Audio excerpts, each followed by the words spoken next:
Welcome back to Bite-Sized Folklore, the show where legends linger and love stories rarely end happily. Today's tale comes from the Fionn cycle of Irish mythology, a world of wandering warriors, enchanted weapons, and tragic choices. This is a story of Grainne and Diarmuid, a love story that defied kings, shook the land, and ran until it could run no more.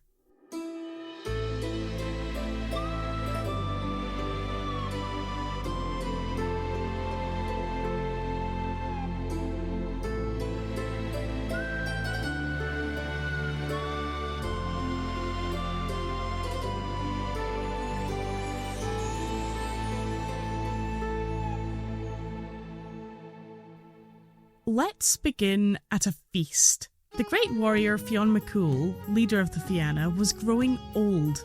Still strong, still feared, but old. And he'd decided to take a wife, Grainne, the daughter of the High King of Ireland. Grainne was young, beautiful, clever, and very much not in love with Fionn. At the wedding feast, she looked out across the room and saw a man who did steal her breath away. This man was Diarmuid and Grainne, a warrior of the Fianna, handsome, loyal, brave, and crucially, marked by a magical trait. A love spot on his forehead, cursed to make any woman who sees it fall helplessly in love with him. Grainne didn't stand a chance. But she didn't just pine in silence. This was not a woman who waited to be rescued. She acted. That night she brewed a sleeping potion and slipped it into the cups of every guest.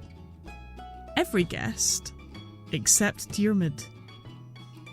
When the room was still, she approached him and said, "I have placed a guise on you, a sacred bond. You must flee with me, leave Fionn, take me away." Now Diarmuid was in an impossible position. Fionn was his leader, his protector, his friend. But a guise is no small thing. In Irish myth is a binding magical obligation. Breaking it could bring shame, madness, or even death. He tried to refuse, but the bond and his feelings were stronger. So they ran. What followed was the pursuit. A long, relentless chase across Ireland, from forest to coast. From mountaintop to cave, Fionn and his warriors pursued the lovers. Sometimes the land helped them, trees bending to hide their trail. Sometimes the sea betrayed them, storms rising at Fionn's call. In many places their story left a mark.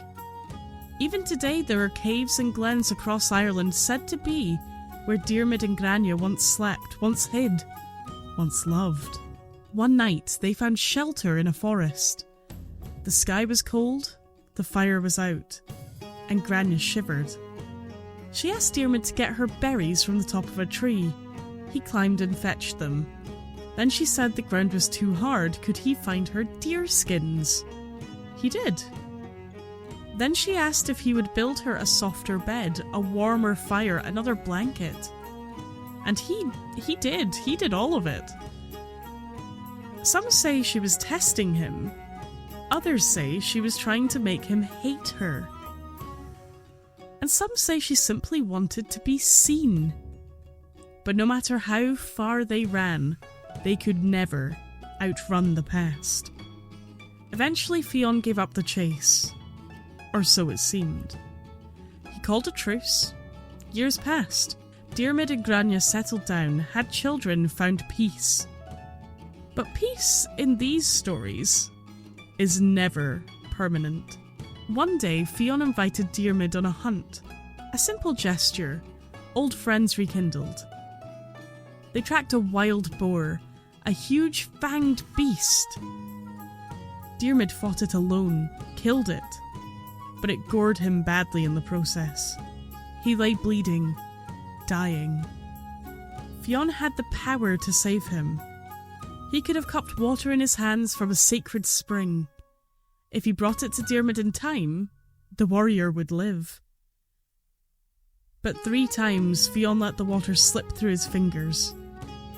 By the time he tried in earnest, it was too late. Diarmuid died on the hillside, and Grainne was shattered. Some say that she wept for him for the rest of her life, and others say she returned to Fionn out of necessity. Some versions even claim that she took revenge, but no version forgets her name, or his.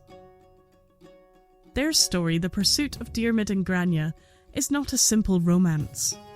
It's a tale of choices and consequences, loyalty and longing, power and punishment. Unlike all great Irish myths, it ends with a grave and a legend that outlives the bones beneath it. Thank you for joining me on Bite-Sized Folklore. If you like this tale of doomed love and magical betrayal, share it with someone who enjoys a good cry or a good chase. Until next time, watch your step and never take a king's bride.